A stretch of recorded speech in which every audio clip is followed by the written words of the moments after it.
En esta ocasión tengo esta aspiradora de la marca Black & Decker. El modelo es 9511 y se conecta al encendedor del automóvil. Esta aspiradora me la encontré en la caja de chácharas, es para carro, y voy a mostrar cómo podemos comprobar si funciona y usarla sin el conector que está en el tablero del carro. La primera prueba que voy a hacer es con un cargador de laptop de la marca Toshiba. Es de 19 volts a 3 amperes en la salida. Para hacer la prueba solo hay que hacer contacto con el enchufe del encendedor y hay que pelar el cable del cargador. Cuando las dos puntas estén libres de plástico aislante, hay que hacer contacto en las láminas del enchufe del encendedor.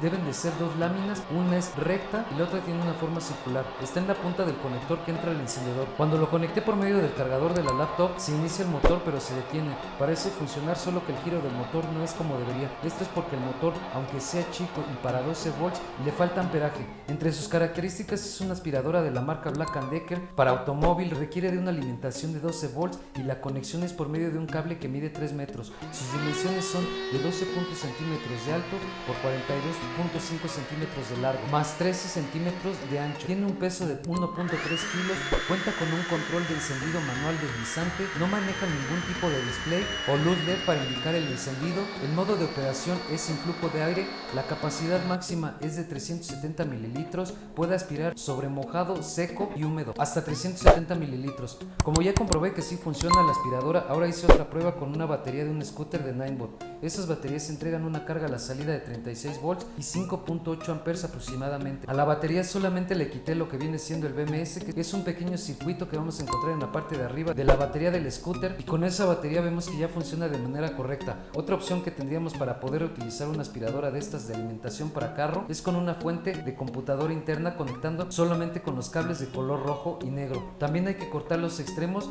y pelarlos para hacer la unión con la aspiradora.